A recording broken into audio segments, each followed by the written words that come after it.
pouvons pas assurer la langue française. Je regrette beaucoup pour ça. So, English-speaking people, in the bar down below, you have to select, in the bottom interpretation, you have to select English. David, this is also for you because you are going to speak in the English room. So down below, interpretation, select English. And if you listen to language, to voices, mute the original audio. Adesso parlo in italiano.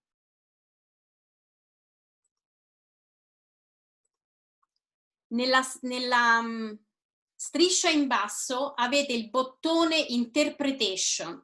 Dovete cliccare sul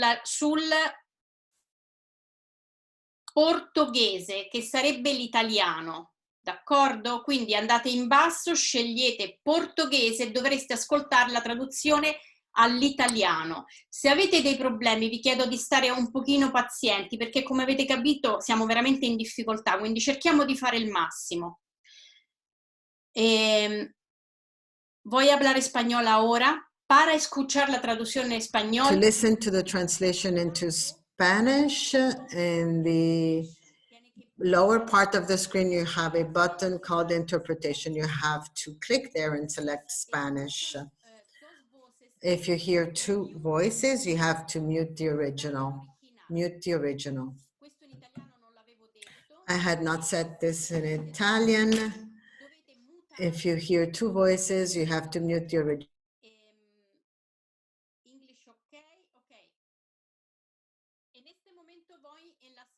Right now, I'm going to the Spanish channel.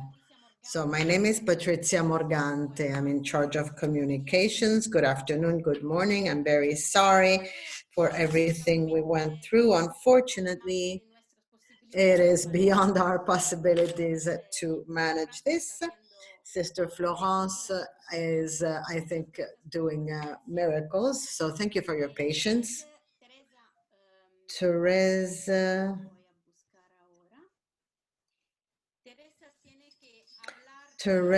has to speak in the Spanish room. So Teresa, you have to select the Spanish room, the Spanish channel. So with a lot of delay, we now begin. This is our third webinar conversation meeting that we are having at this time of coronavirus. The first ones were about how to manage this time of stress and how to manage the grieving, the mourning at this time of COVID. And we did it with Sister Marianne, who helped us reflect. But since in many countries we've already begun the day after, so-called, we've decided to pause today for a second and try to reimagine the future. And we have invited Sister Teresa Gil. She is a sister from the Society of Saint Teresa of Jesus. She's Spanish. I will introduce her better. And Father David Glenday. I think that most of us know him. He was the secretary for the USG. And I thank them very much for accepting our invitation. What have we asked Teresa and David? We've asked them to share with us how their spirituality and their charism is helping them at this time to help them to think about living a different future, and how charism and spirituality in religious life can help us feed our internal space and dream a different reality and accompany the others. I'm very sorry about all the technical problems. I invite you to much patience and we hope to resolve. I don't want to waste time, pero quiero decir algo sobre ella. but I want to say something about Teresa. Decía una religiosa de la compañía de Teresa is a religious of the Society of Saint Teresa of Genesee. Is from Avila, and she currently lives in Avila, the town of Teresa. Passionate about Saint Teresa of Jesus, her entire professional activity is focused on formation, animation, studies, and spreading of the Teresian spirituality. Thank you, Teresa. Thank you for accepting our invitation and help us and inspire us. So firstly, good morning, and thank you very much for the invitation and the possibility to share during this time of waiting. As you were saying, we were having technical problems. I was seeing how this time could also be an opportunity. And I was picturing, well, the physical spaces have some advantages, you know, if the house is filled, you can discard. I don't know how we can do it in this virtual spaces, but we have the opportunity to meet so many people in so many places. This is the opportunity that I'm thankful for. I had a presentation. I'm going to share my screen. I hope we have no further issues. My function of sharing my screen is disabled. You have to enable me if you want me to load the presentation. I think Florence needs to do it. In the meantime, the proposal is to reimagine the future. Spirituality and charism help religious life in being more generative. This is what I'm going to be sharing.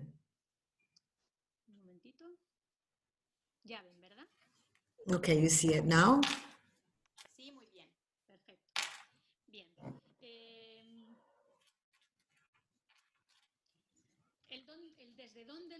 Where from? How, aside from being in Avila, I think that it emerged in Patricia's introduction. I'm doing it in the Teresian charism by birth because of my congregational charism, but especially in this space, in this forum, I feel that I'm suggesting my reflection based on the experience of Teresa. It's going to be like a background music. It's a universal charism for the entire church. If your gaze is on the spirituality and the charism and our ways of praying, we can all clearly recognize Teresa of Jesus as a spiritual teacher. So in the back of everything I live, there's the experience, a Teresian experience. To try to situate my notes, we have limited time, but to limit my notes to what we can say about our own experience or about what we receive in connection with the experience of religious that we share this work with, the meetings, the concerns, everything. I was also thinking, well, I feel that I don't have the capability at this time to offer a major systematization, a very structured system. It is not possible. But I don't know if it is to comfort myself or rather to share this intention, but I was thinking about when Teresa of Jesus was writing prayers, she too felt this caution, wondering what she could say faced with all those books that develop prayers on religious life. she expresses herself in a very simple manner.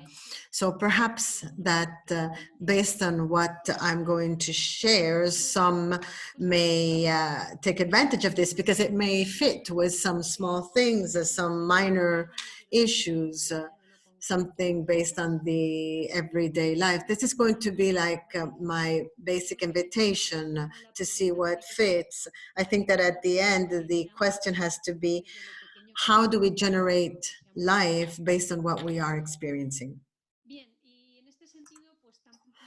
In this way, I haven't thought about an alternative outline. I've just based myself on some questions that Patricia suggested. As a conversation, I'm going to follow these questions and quickly in a brief manner, but since I've been suggested to develop this theme, I've had this background music and it's been evolving. It's not something very systematic, as I said, but perhaps some points are new, come as a new development, but I'm just going to share what was resonating in my heart. So the first question: how can spirituality help us live through this time as a generative moment? I focused on the word generative, that capability to generate, to give new life. Generating has to do with generating new life. The first thing that came to my mind as a quick response is that spirituality is either generative or it is not.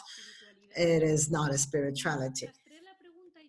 So I looked at this question and I said, well, deep down, when we are seeking that generativity or creativity or innovation, what desires are hiding behind that? Where are they aiming? Where is that desire for creativity aiming at? And I thought of very simple points I think we are sharing with most of humanity right now.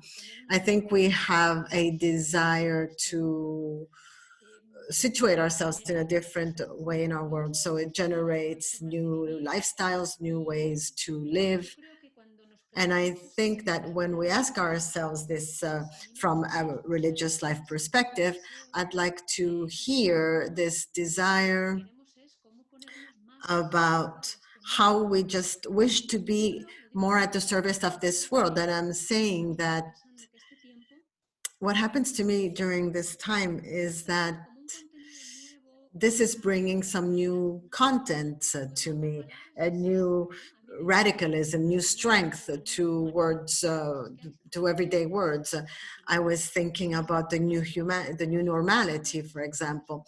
But today, when today we hear new humanity, for instance, I don't know what happens. What happens to me is that I go to the new, when we talk about new normalcy, it's the new humanity, what comes after this situation. And in this sense, I think we have an opportunity, that is that old words may acquire a very concrete meaning. And the question that I hear behind this question is, where from? Where do we want to, from where do we want to generate some new developments? And that's where spirituality is key. As to this first question, I have chosen a perspective while underlining the personal dimension, the personal responsibility we have to cultivate that spirituality understood as something that cannot be transferred, that cannot be delegated, that refers to my own personal development, my spiritual development. Understanding behind that what will allow me to be in a deep connection with what we are experiencing now. Behind this connection, behind this spiritual development, we may capture two movements that are simultaneous. A movement of internalization of depth, which simultaneously generates a movement of stepping outside, of openness, of opening up. This spirituality that helps us live in this dynamism with greater internalization, depth in life, in connection with everything, and at the same time, greater openness, greater outlook. I always say that these movements are like when these two movements that are linked do not happen, that is a sign that internalization has found a way out, a way to escape. Therefore, a movement to go out as far as widening. I thought of three images to mention what this development leads us to. I'm not getting into concrete points. I'm just speaking in general terms. So, because the first image is this door that seems absurd. It's in the middle of a field. Apparently, it doesn't comply with the function of a door. This invites me to recall that spirituality is not about entering where we are not. It's about entering where we already are. Those who cross that door do not reach a different space, but somehow it is about becoming aware of how I am caring for my way of life, so that I become aware of the fact that I am within, that I am here, that I am in the reality. This is like a first suggestive image. The second one has to do with the butterfly effect. Spirituality, in this sense, and cultivating our own personal spirituality brings an unsuspected and unexpected effect. I've left it as butterfly effect, but we could translate it as COVID-19. We know it's a little bug, a virus, which at some specific time is in a spot, and we don't know what happens, what manner of transmission there is, but here we are. This disease is everywhere. A positive interpretation of this image is to realize that cultivating our own spirituality brings unexpected effects. And believing this leads me to deactivate what can sometimes happen when we are faced with problem situations on where there are great desires for change. How can a religious person change? When I hear or when I tell myself, what can I do? Automatically, in me, there's a drive for personal development that is deactivated because I can't do anything about it. But when I look at this image, this invites me to trust that although I may not know how, although I may not perceive any results or touch any effect, somehow cultivating and developing my own spirituality will generate unsuspected and unexpected events. And the third image is about anchoring.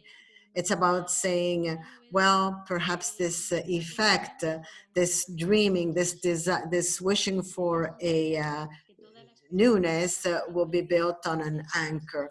So the spirituality, the charism can offer this to us. It may not be as beautiful as a building. It is not about the beauty of the building, but it is what gives it solidity, what grounds it. What we can ask ourselves is, what can help us cultivate this spirituality? How can we unleash this spirituality? We could say many things, but I'm choosing one that is very much affirmed and confirmed at this time that we are living. That is the capability to sustain the questions we receive without rushing into executing these issues. I've been forcing semantics here because questions are not executed, but I've tried to imagine how oftentimes quick responses somehow kill a possible new development. So maintain and sustain this question, or open up, being open to the questions that are coming through, can be an opportunity to not give in to a temptation that is a temptation to escape the first questions or to feel. What I mean is, if I am left alone, how are we going to pray, for example, to connect with our theme? What new ways of praying? What new ways of doing? Well, perhaps I'm still stuck on the surface. I'm just trying to quickly cover the anguish we may feel when we hear meaningful questions. What meaning can my life have right now? What meaning does my vocation have? How can we reactivate it? All of this that was also developed in past days. And somehow, in order to make room for these questions, we can do it through a very simple exercise.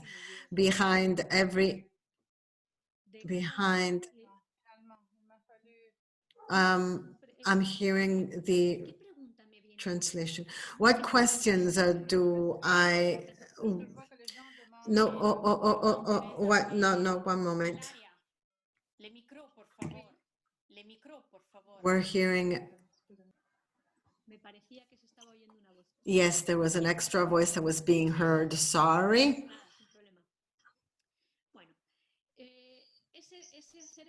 So that making room, the sustaining of the questions implies a movement that accompanies this, the silence.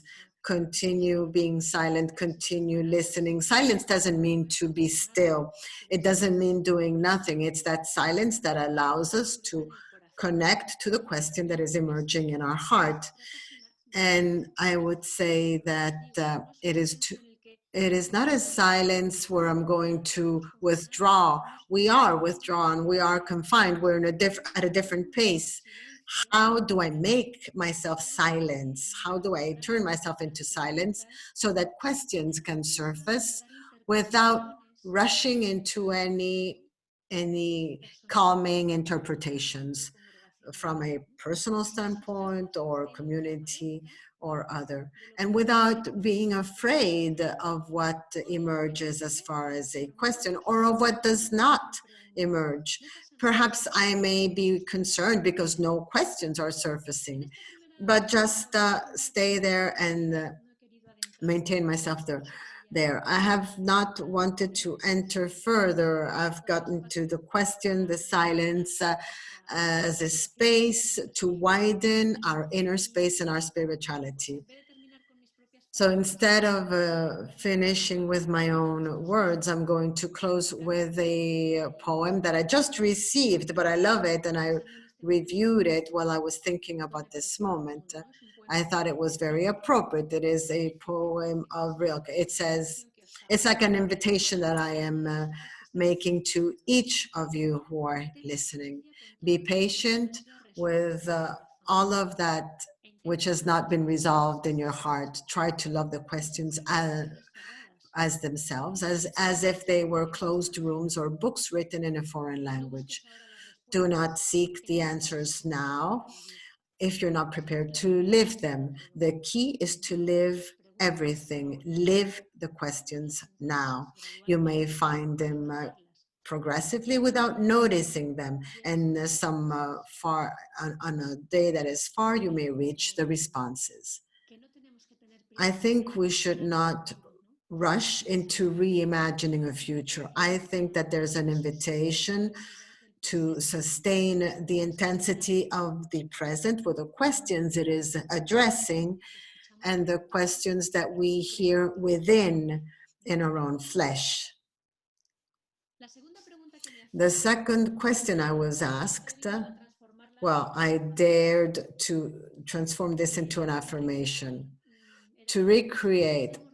It was about how can we recreate our prayer life from a personal or community perspective. And I'm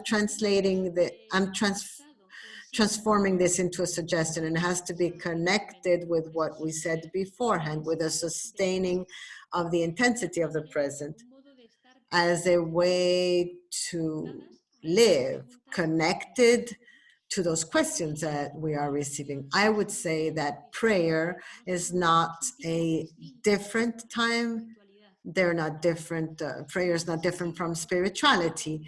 In this sense, the invitation is to go to get on a path that goes from prayer as something that is practical to a prayer that is a friendship, a concrete story of a relationship, of a loving relationship, of friendship. In that sense, prayer can help us. Actually, it does help us, as Teresa Jesus says. It helps us to be attentive to see what the Lord is working in your soul and in the world, I add. What is the Lord working in your soul? That is, by placing ourselves in a prayerful moment in a dimension of prayer, is already to look at what the Lord is working. And during those times, those spaces of prayer, that life, there's an open channel for communication in between what the Lord is working in your soul and your world, and how I am becoming a resonance. There's a basic knowledge. When they speak about a prayer, there's only one purpose. What I'd like is to make you understand the gifts, how God communicates, the gifts that God is as he serves the souls, because it'll be a great consolation when the Lord gives them to you to know that it is possible. We have to see that it is possible. It is possible to communicate with such a great God and to love such a great goodness and endless mercy. I think that seeking, exploring, recreating our life of prayer has to aim to this, to becoming witnesses in the world of this experience. That is, that God is communicating with us despite these difficult times, and that God is loving and having mercy. But I and the community have to become a channel for this communication, a space to be attentive. In the light of this, these days helped me crystallize a feeling that was not a good one. These days helped me to name them. I'm saying a warning, watch it, be careful, beware of so many resources, and I'm talking about prayer. Beware of the pre-constructed prayer resources. I mean, we have to be thankful for all the resources and all the people who are helping us in offering these proposals. I myself have made propositions to generate resources, but I think we too have to be critical in receiving those resources. I think that our prayer is called to be or to unleash freshness, spontaneity, simplicity. That is, our prayer has to be a prayer that is expressed with our own voice. Our own voice may be very simple, maybe small and scarce. We all like beautiful, inspiring words that feed us, that nourish us, and that come from others, and that is okay. But at the time of our personal prayer or community prayer, that cannot be delegated, that cannot be following a script written by others, in my view. I think that in order to use an image, that the prayer we are called to live should resemble those theater companies, those those actors who improvise. When the audience throws out a word, and they create a story based on that. I think that the resources, the beautiful words or reflections we receive could be like a title, but then the space for prayer has to be with our own voice. Although it is simple, humble, Teresa of Jesus invites us at all times to place ourselves before God and other people in as many ways as we can, especially so they see us better than we are. Our words should not disguise the simplicity, the littleness. The prayer has to have a single purpose. We have to become aware of who we are, myself or us as a community. We must accept, welcome, and be in a dialogue with a God who is communicating with us. Be attentive to how he's communicating and see what happens between us and him during this time. So the space for prayer has to be a space that is alive, living, and current. It must be lived at that moment. So personal and community prayer, a reimagined prayer requires, I would say, to ask ourselves a courageous question, not because it is complicated, but simply to ask ourselves, what ways of praying do we have in our community, in my community, that I feel distance us from the freshness that we must live? Who are we in this community? So how, the courageous question is, what can help us bring these two truths closer, the community that is here and the community that lives out in the corridor? Asking these questions requires us to speak, to have dialogues. This question we've just had, has it helped us? And how and why? How has it helped us capture that way to act? This also requires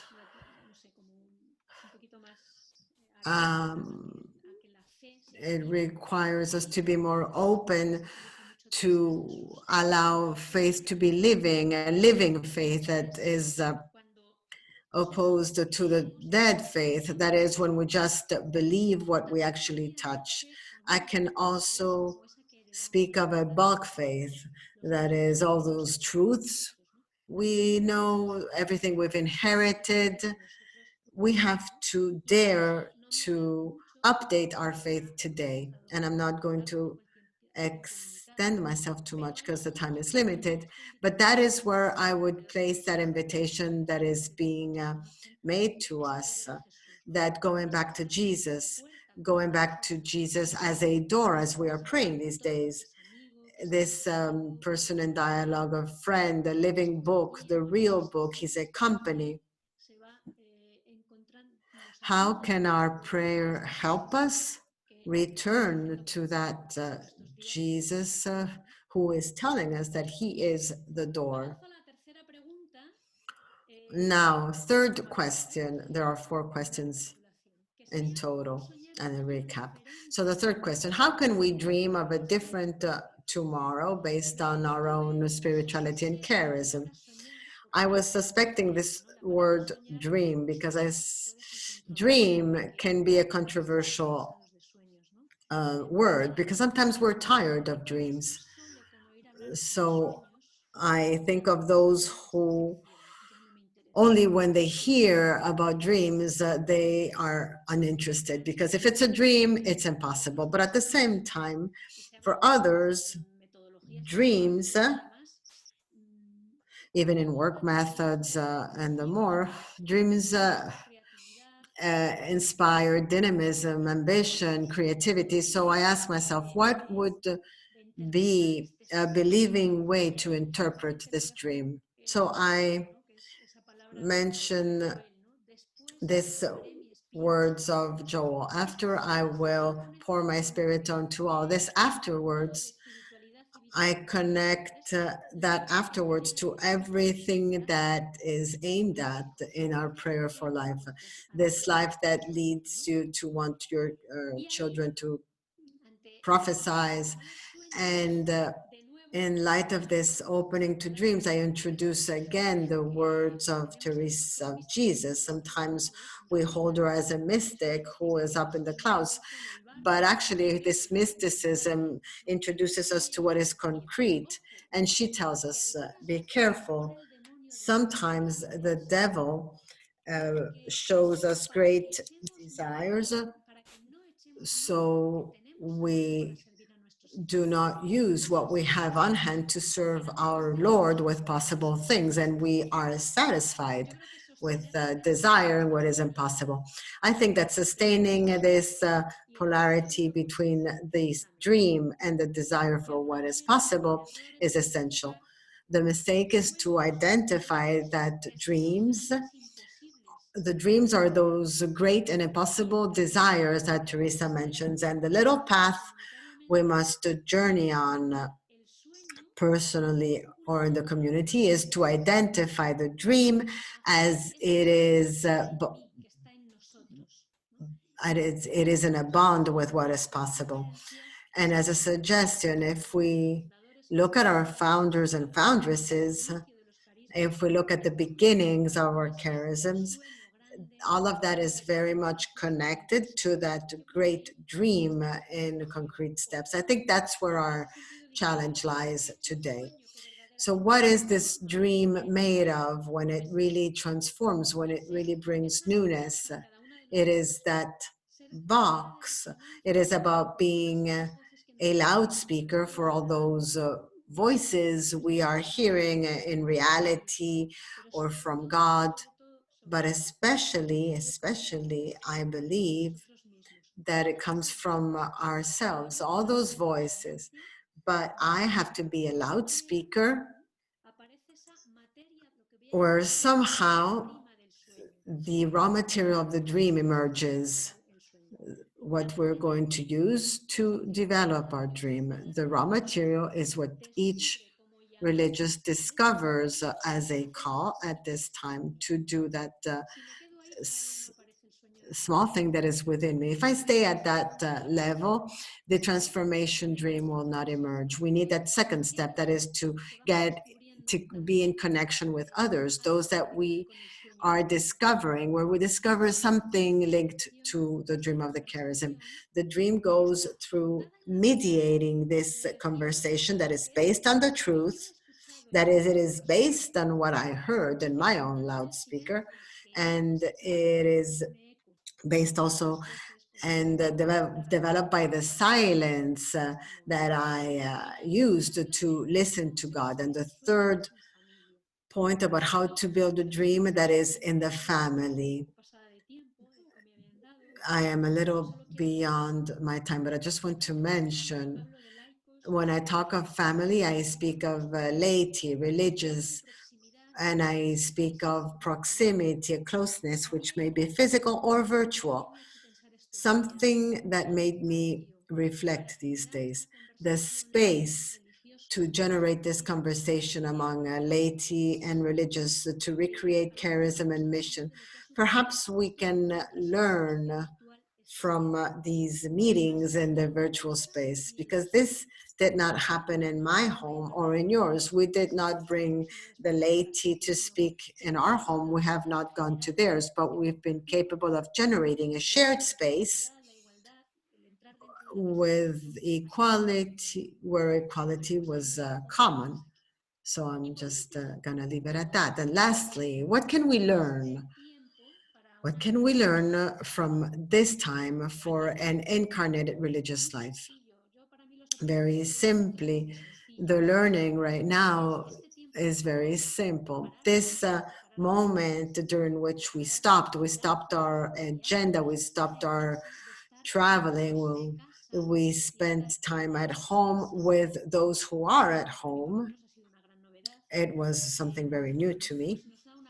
This gives us an important lesson. That is that we need to stop.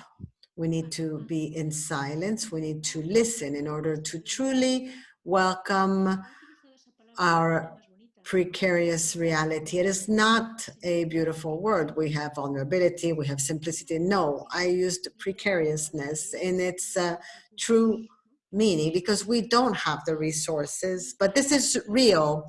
I'm touching my what I am missing, my lack. But this is true and it can lead to possibilities. We must not tie God's hands. What ties God's hands is not our littleness. The littleness has never tied God's hands. Sometimes the sin has. And I translate sin right now as living outside of ourselves, inhabit foreign homes, as Teresa would say, to be projected in a pretense of reality. That is not our everyday life and our littleness. And from there, we need to recover the strength and the call and understand that the door to enter is prayer and consideration. Consideration has to do with personal protection and that conversation that helps us do profound readings. So to recap this very simple proposition, I just want to reaffirm the main points. The creativity that we are invited to experience has to be nourished. And what does it feed on? On a personal moment. I'm not referring to a time, I'm referring to a personal moment that it requires us to be attentive, to listen, to be in silence, to pray, which asks me to simulate an essential attitude, to activate my faith. It requires an interpersonal moment, those conversations based on the truth and fed by silence. This asks us to resignify the community subject based on proximity. Who is to celebrate? Who needs to pray? Who's the God we are entering? What bond do we have with him and amongst us? It requires us it requires a third moment to assimilate. It asks me to once again listen to that littleness that is within me and what possible step there is to visualize who I can invite, who I can encourage, and who I can accompany so they may experience the same. And during this last instance, it is like the tip of the iceberg. We do what we do because we believe what we believe. We must believe that this reimagination that we are called to experience is sustained throughout this creative process. It asks us to communicate, to live, to serve, to celebrate, to be testimonies within our family with our own voice and with a charismatic voice. Ultimately, in closing, it is a spiral movement that is continuous and never-ending. Every cycle resumes again, but be careful. Creativity is not only at the last step. Creativity is planted, is cured, is generated from the initial moment that is personal and shared in the community. So forgive me if I went very fast. It was a lot of information for a brief time. So if you have any questions, then we may deepen whatever concept you require. Thank you very much. Thank you, Teresa. Despite the chaotic initial moment, I think you've helped us enter and deepen. Also, the fact that we had so many people who asked to participate, this seems to be the most important message at this time. It means that we need moments such as this one to be together physically distant, but spiritually united. What emerges from what you've shared is that spirituality is a movement. It is not static. It is a movement, and it is true. We do live this in a personal moment. And Teresa of Jesus is a teacher in this, but at the same time, we carry the world in our silence. And I think that this is very important.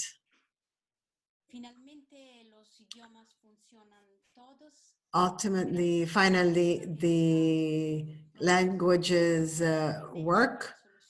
Thank you to the person who suggested a strategy to make them work, and we managed to include the translators, and we also have Italian now. Thank you for your patience. Now I'm going to move it to English. So now I'm very happy to welcome Father David. You can unmute your microphone while I introduce yourself, or Florence can do it. You are lucky because you can understand all language, my brother, so you could enjoy Teresa sharing. Very much so. So Father David Glenday is a Comboni missionary priest who has served in Uganda, the Philippines, and the United Kingdom. From 1997, he was Superior General of his institute. And from 2009 and 2019, 10 years in Rome, Secretary General of the Union of Superior General. I have to say your age, 70 years old. I'm proud of it. That's why you put it, okay. And you have a double UK and Irish nationality. Proud At the present, sorry? I'm proud of that also. He wrote his bio. At the present, he does a retreat and other ongoing formation ministry, both within his own institute and beyond. Thank you very much, David, to accept to share your wisdom with us. The floor is yours. Thank you very much, Patrizia. Thank you very much, Sister Teresa. Actually, during these days, my confreres are keeping me busy by having me preach a retreat to them. So Sister Teresa's talk has been very, very helpful to me for the ministry that I'm involved in here at home. Well, when Patrizia Morgante invited me on behalf of the UISG to share today, my heart oscillated between two emotions. The first was a happy emotion, gratitude for the invitation, and also happy to be challenged in this way. And the other was a less welcome emotion, which was panic, apprehension, because it's such an enormous subject dealing with such an enormous difficulty, entering into the suffering and the sorrow and the loneliness of so many people that one can almost be left speechless, or with the sense that to speak is useless. So while my heart was oscillating in this way, it wasn't so much that an idea came to me or a word came to me, but something much better, in fact, a person, a presence, a woman, Mary. Mary as the one so often portrayed in the icons of the Eastern Church, Mary, the one who shows the way, the Hodigitria. And it seemed to me that Mary was showing us, showing me anyway, a way into reimagining our future as religious women and men.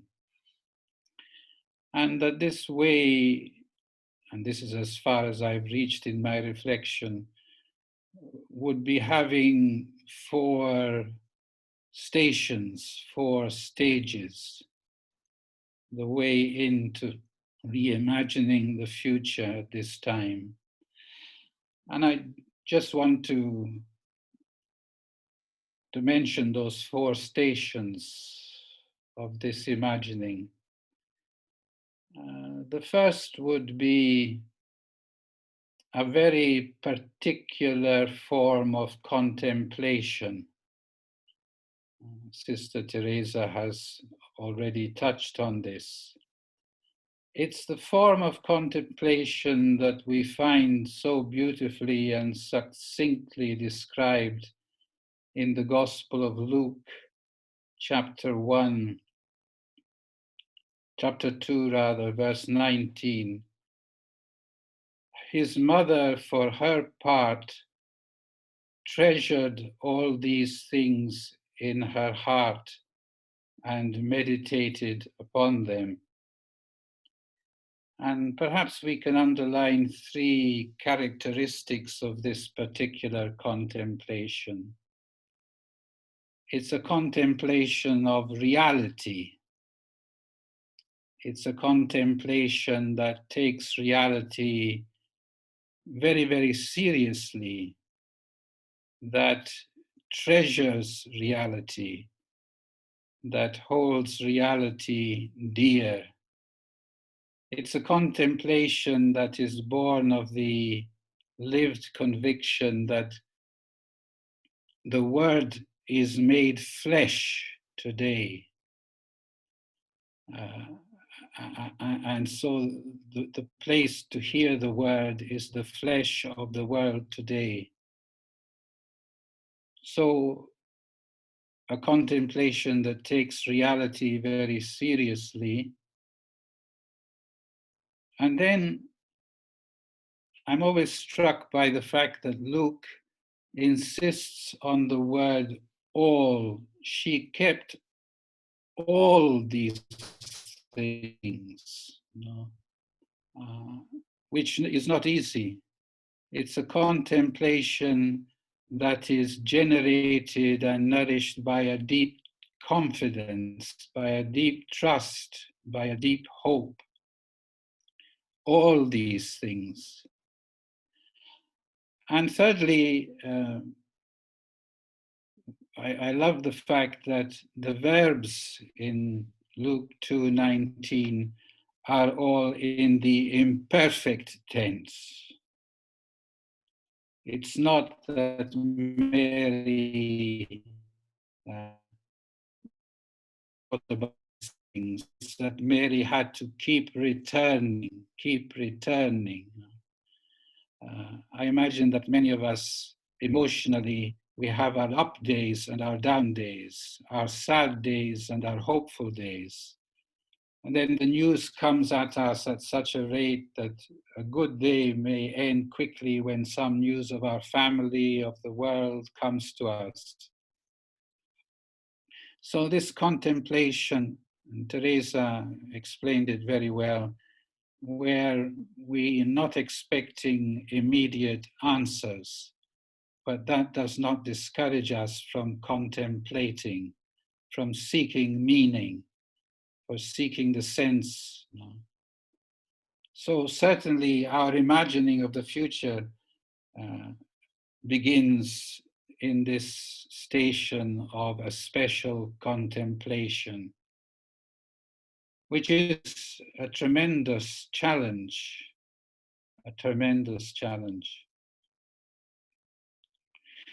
Secondly, Mary, who shows us the way,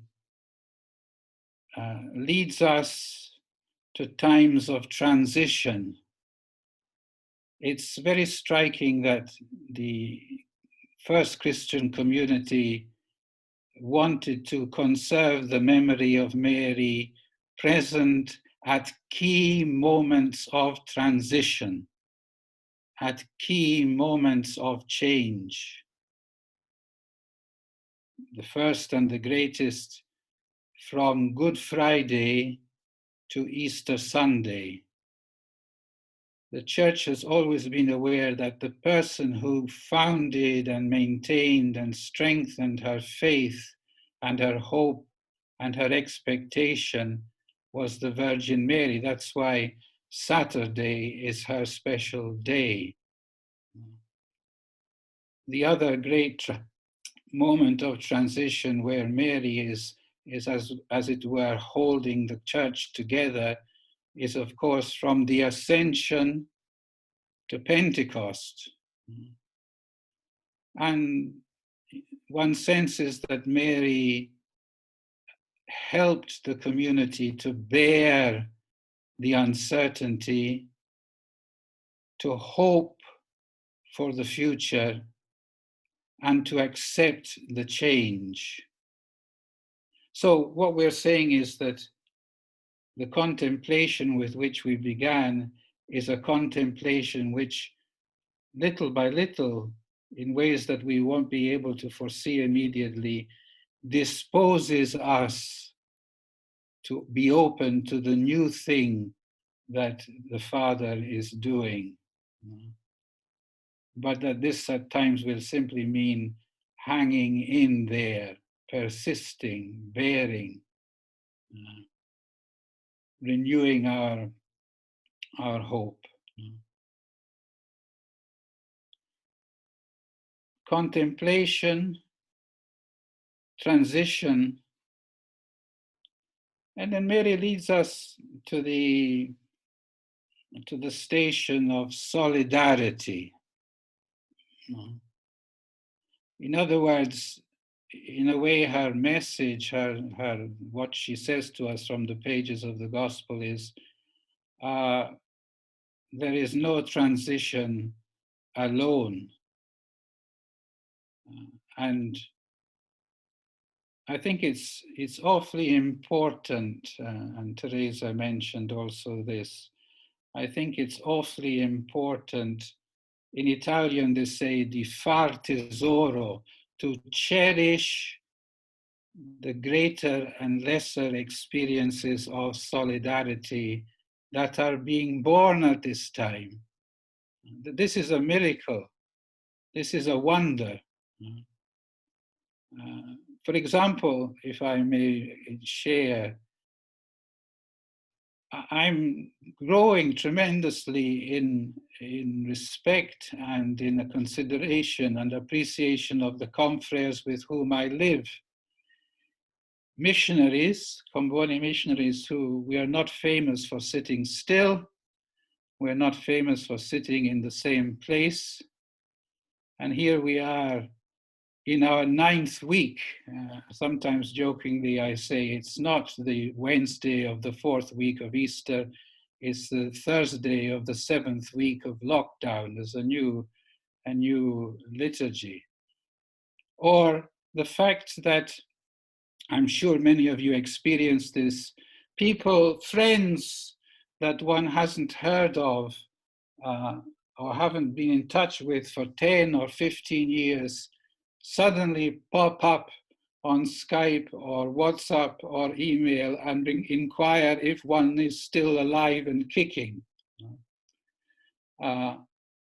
This kind of solidarity is seed for much bigger solidarity. For example, for the religious life, may it be that this trial and the experiences of solidarity we are living causes us to emerge, God willing, emerge, more able to be together, more able to witness together, more able to set aside secondaries, more able to share essentials. So my image here of Mary is the image of Mary's mantle, where she lifts her mantle, and beneath her mantle are gathered the Pope and the bishops and the kings and the princes and the poor and the sick and the lame. Where she is, solidarity is generated. So contemplation, transition, solidarity, and in the fourth place, mission. Mission.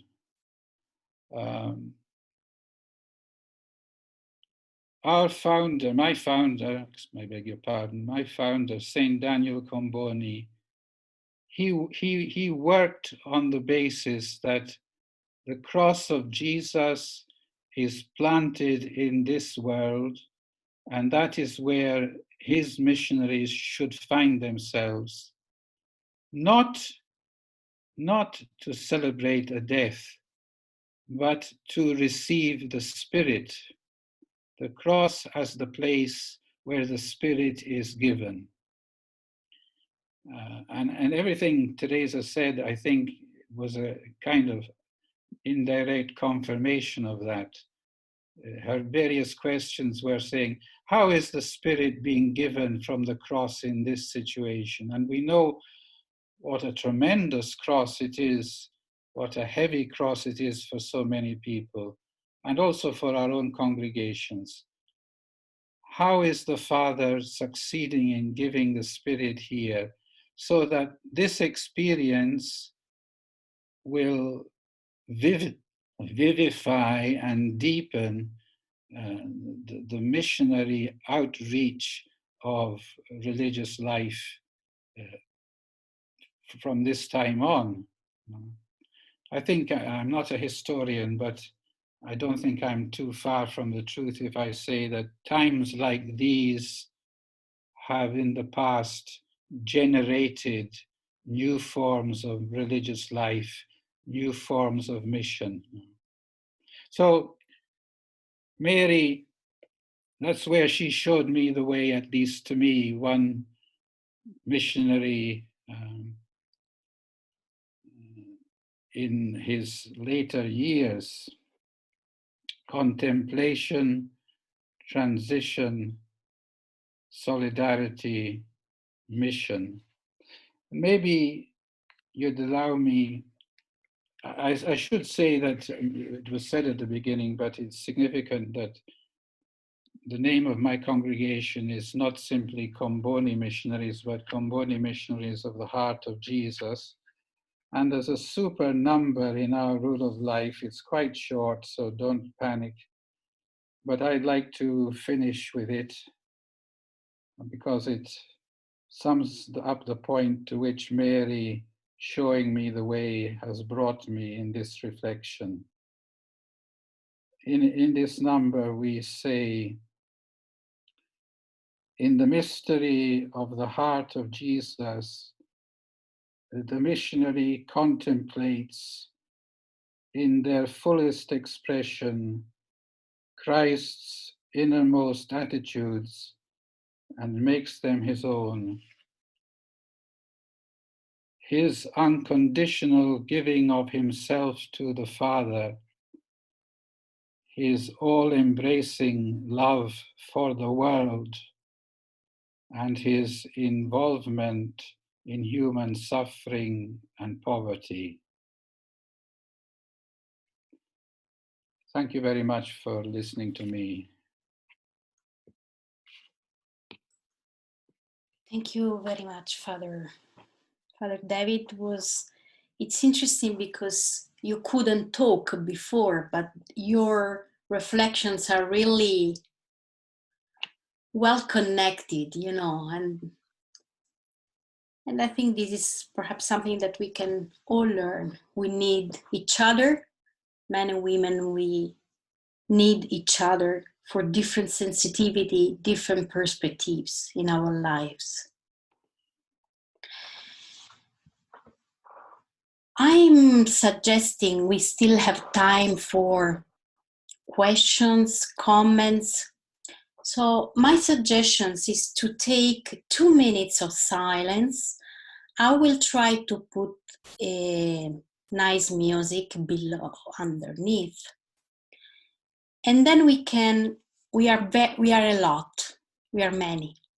So my suggestion is to write in the chat some questions or comments or echoes of these 2 reflections.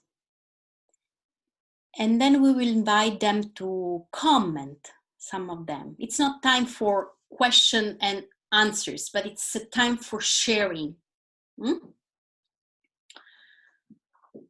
So we will take 2 minutes and then we will be back. In the meantime, you can reflect. If you want to start to write on the chat, feel free to do it. You can write in the 4 languages.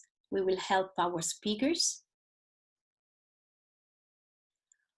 Or you can also ask the flow later. It might be a little bit difficult because we are many, but we can try. We can do miracles. Today,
ahora me muevo otra vez al español.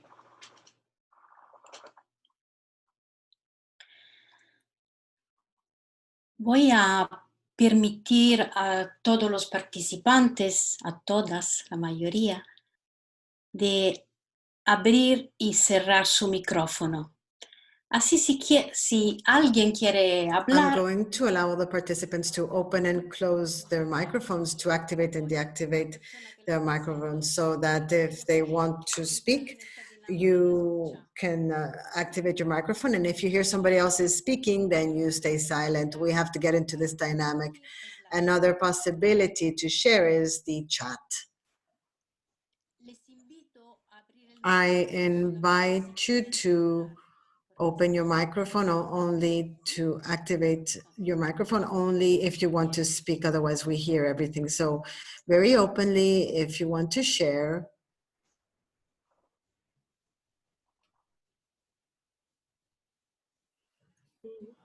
she's trying to tell and then she will stop, I think. No, she's disabled. She Yeah. doesn't know. Muted now. Yeah. Sister Rosalind, do you want to say something? Scusi Patrizia, però a me la chat Oh, mi Sister, sembra chat is bloccata. disabled. Chat, please enable the chat. The chat is able, sister. You want to say something? Yes, in. Sister Rosalind, you have the floor. You want to say something? Thank you for organizing this webinar. We are very happy, and then it is very enriching and rejuvenating. Thank you, sister.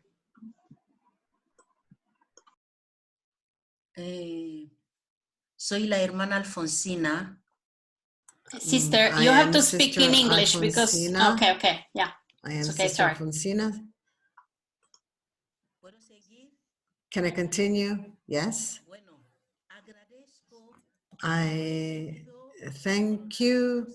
I had coronavirus, and something that Sister Teresa said has touched me very deeply.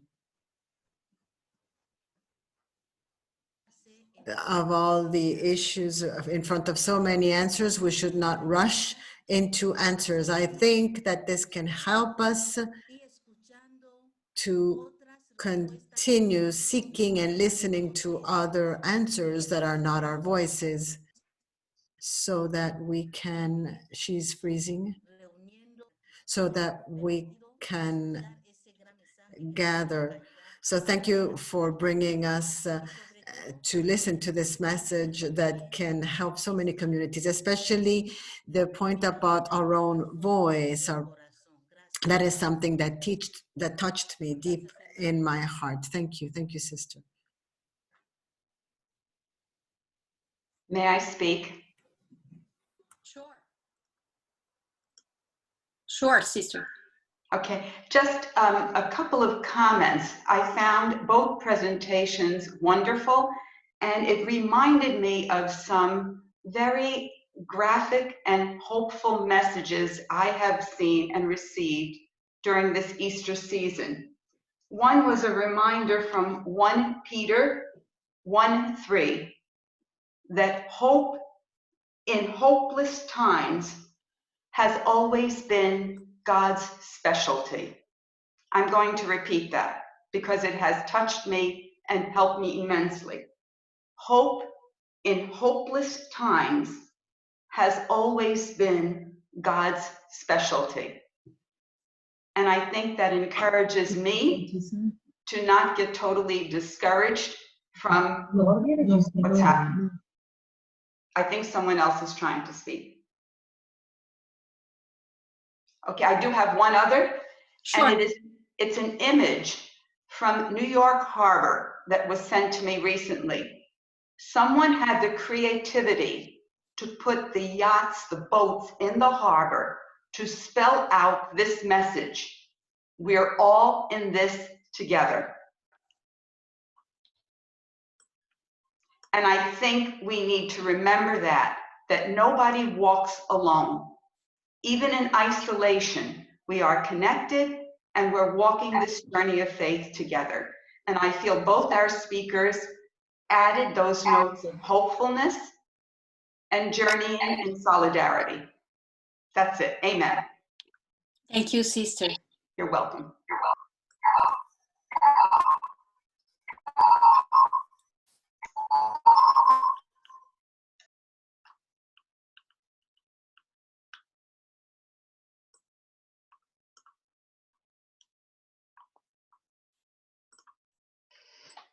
Posso?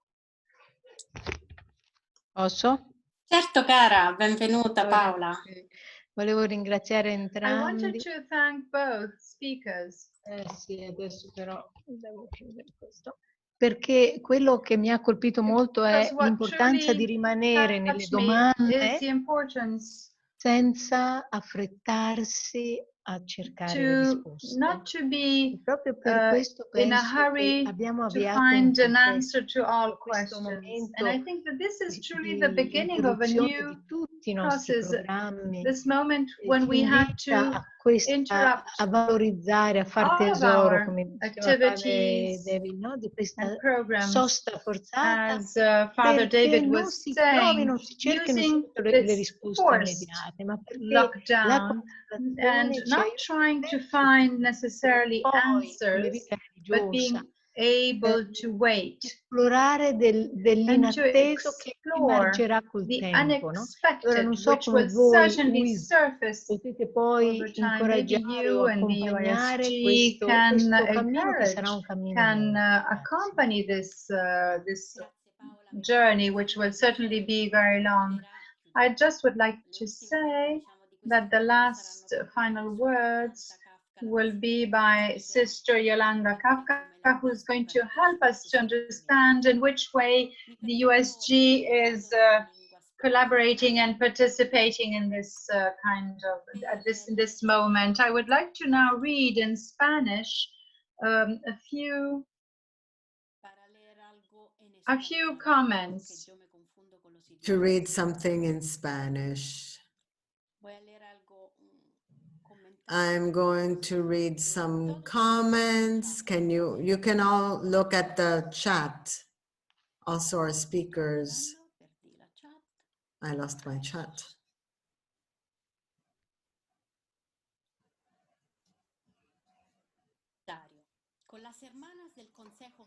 With the sisters from the General Council of the Carmelites, Teresian missionaries, we are commenting this meeting. We want to underline the sharing of Sister Teresa, that was very enlightening, concrete, and achievable. Her language symbolic, but also very clear.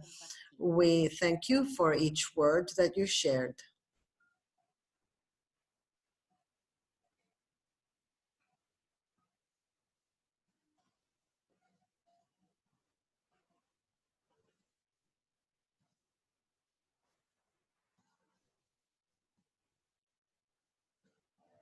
Sto buscando una pregunta che stava. Eso es un comentario. That was a comment. Thank you for this space. Certainly, God and the COVID are forcing us to resignify our life and mission. This is the time to globalize hope.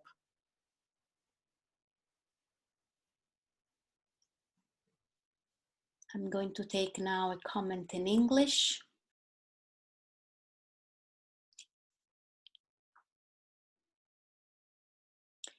Here in this time, we have been united across the world and have indeed received the spirit of love, hope, and peace, and given the courage of persevere.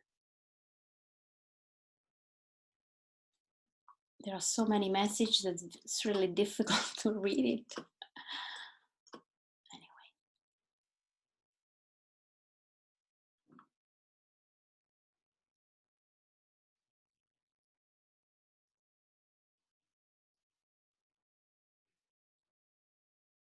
Contemplation, transition, mission, and solidarity. The four stations showed us the way and gave us the strategies for us.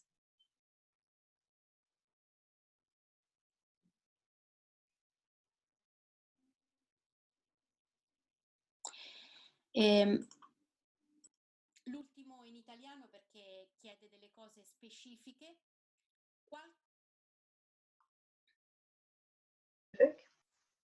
C'è qualcosa che non va? Io sono nell'italiano. Okay.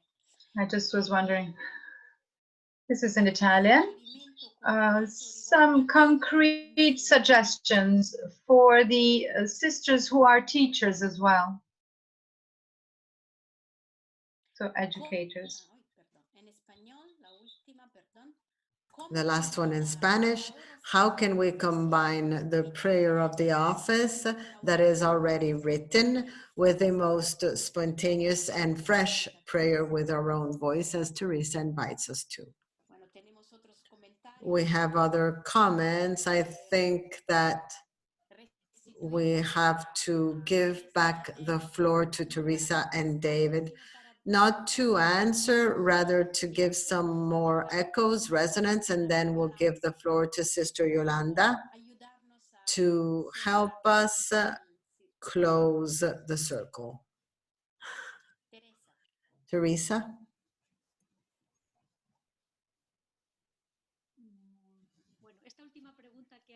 This last question you read, I was expecting it, because when I was saying this, I was thinking, well, some may be thinking, what do we do? I haven't prepared an answer, it's just emerging now. I think that in faithfulness to what I said, I feel that I cannot give you that answer. I think as a personal experience, I can say that it is not incompatible. The liturgy, praying the liturgy is not incompatible with our own voice, but the how to recreate the liturgy. When are we to faithfully follow what we are reading, and when is it that we make some room for our own voice within the pace and in the liturgy of the liturgy? Well, that is something you can look for in your community. Teresa, Jesus would say more easily. Well, if I'm not saying that the prayer with your own voice is better. What I'm saying is that what matters is that you have to ensure that the voice you are expressing is your own. That is a reflection on the liturgical prayer. But I insist, the answer, I think that the strength rests in speaking concretely. Each community must speak concretely in order to discern, question ourselves about what is helpful, what is not, and there recreate some new development or re-signify what we do. It is not something that is formal. The newness is not formal. It's not about forms. It's not about dynamics. It comes from the heart. It comes from a connection from the heart with that prayer that we are sharing.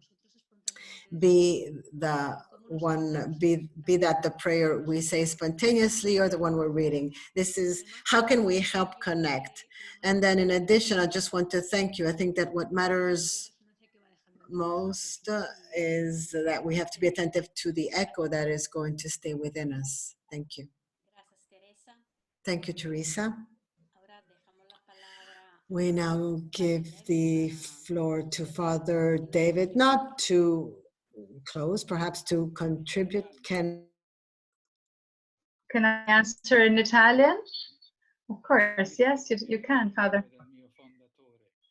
Because this is the language of my founding father, in which I truly love. It has to do with patience. Me too. I basically encourage myself to be patient and to nurture patience. However, one of my early experiences in this period of lockdown was I had just turned 70, and I didn't think that that was the best way of celebrating my birthday. I felt a bit frustrated by this kind of birthday.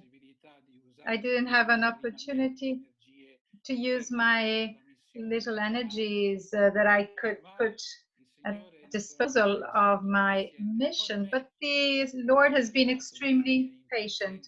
He said, oh, yes, remain a bit impatient. This will be good for you. But now, slowly, I am learning that if you truly want, He always finds the way to create new openings in our missions.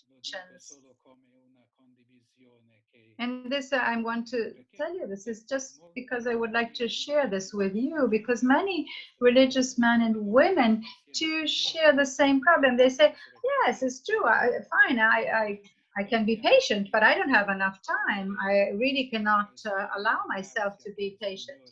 But we also have to accept these opportunities of full grace, which is a free grace that He grants us constantly. Thank you very much, Father David, and I will continue in Italian. I would like to very sincerely and earnestly thank both Sister Teresa and Father David, but I would like to thank you individually because all of the messages that you are writing in the chat are just as beautiful. Unfortunately, we are running very late, but we had started late due to some technical issues. So whoever has to leave because maybe he has other engagements or occupation, I would like to give the floor now to Sister Yolanda, who is going to help. She's there with her community. Hello to all of the members, and maybe help us to weave all together what surfaced from this this moment of sharing. I don't know what language you're going to use. I imagine Spanish, but we need you need to turn on your microphone. No. No, se escucha. Not yet.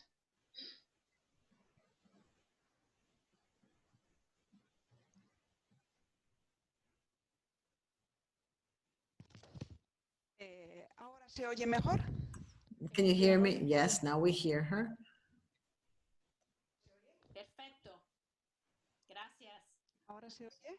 Yes, we can hear her. Como las hermanas están conmigo, me oyen. Since the sisters are with me, they can hear me live. Bueno, de verdad que agradecer mucho. I really want to thank Teresa and David for their contribution, for accompanying us in this on this journey, this pilgrimage around this slightly dark valley with some traps that we are also traveling in with the entire humanity.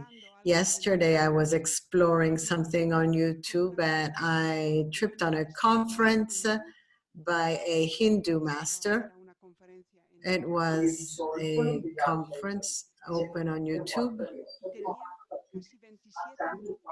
There were almost 27,000 followers live. So I realized how much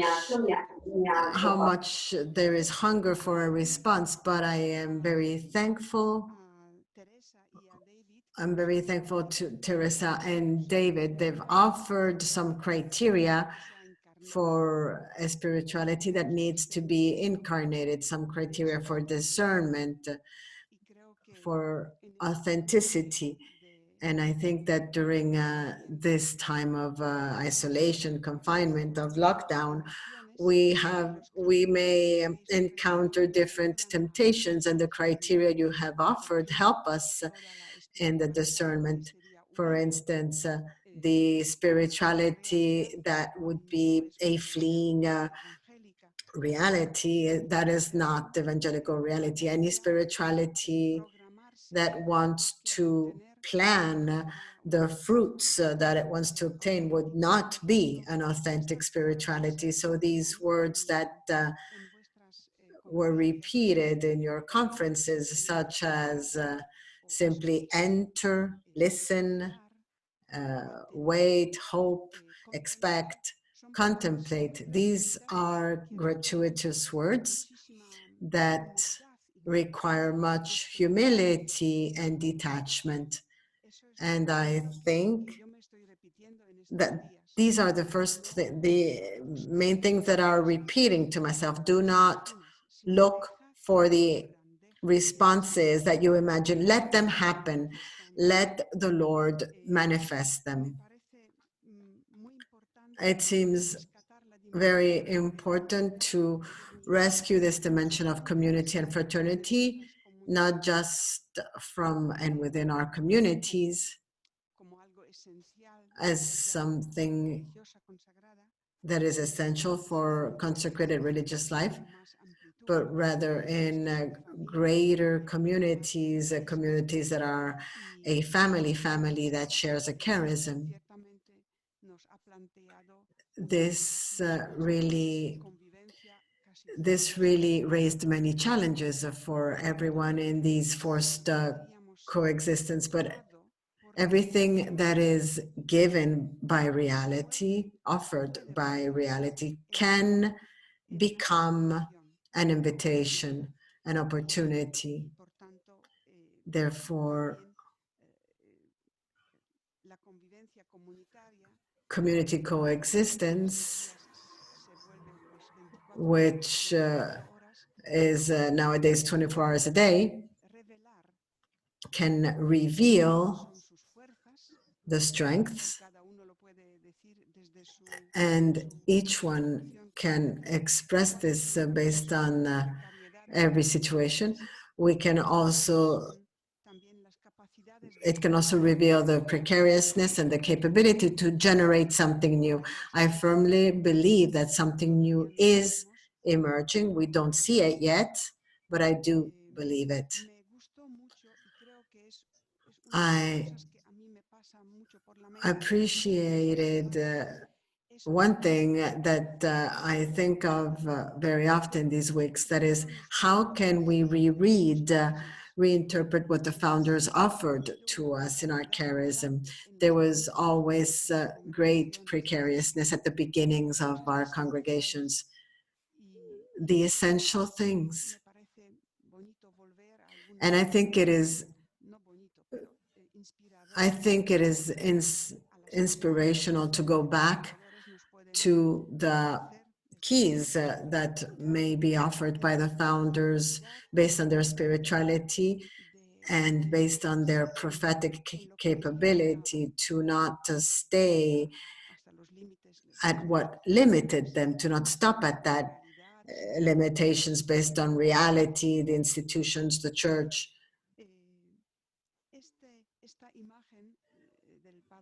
The image of Father David about Mary, the one who shows the way, was surprising, and I'm surprisingly grateful for this. I think this is also a point in the authenticity of our spirituality. Mary's presence is what leads us, what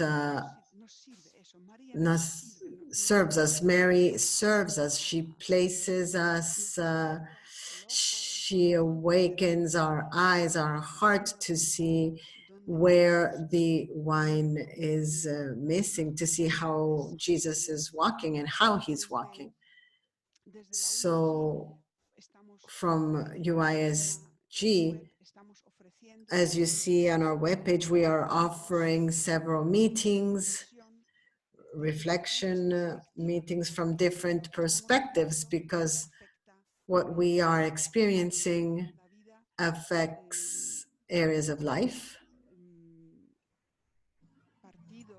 We have had 2 meetings about the characteristics. We've given it a psychological analysis. We are trying to approach the theme of spirituality. We will have more themes, and we want to respond to our objective, which is to accompany each other always, but especially now, because it is very necessary. So after this, I don't know if I've forgotten the points I wanted to express, but I especially recognize that I have also felt I received a gift through this meditation, and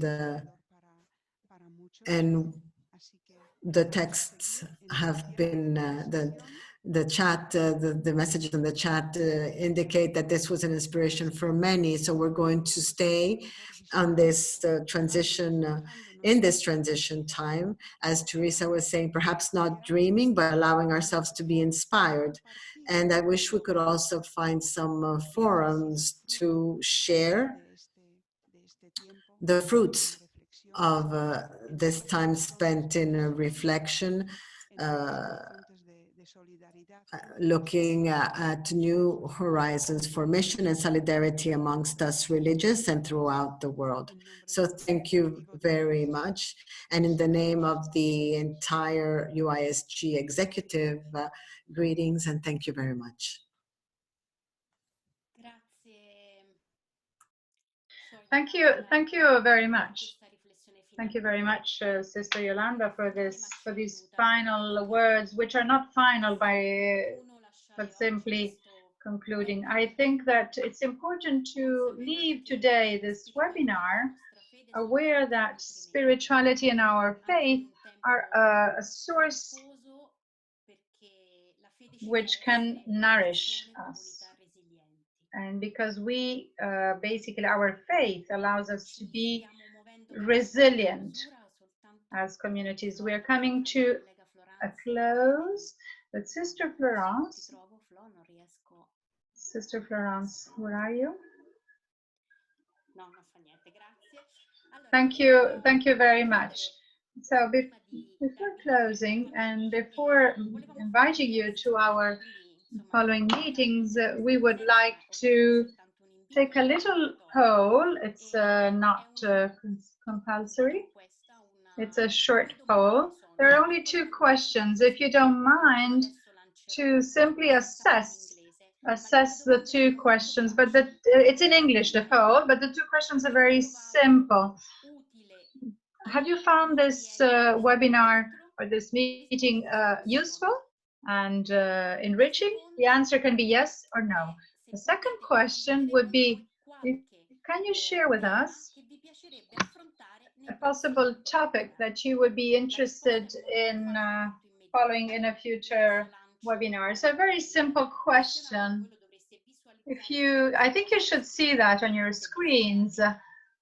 And maybe if you could take a moment to answer, and you're free to answer. And then, of course, we will share the results, but which are anonymous. So don't be concerned, your name will not appear. Has something happened?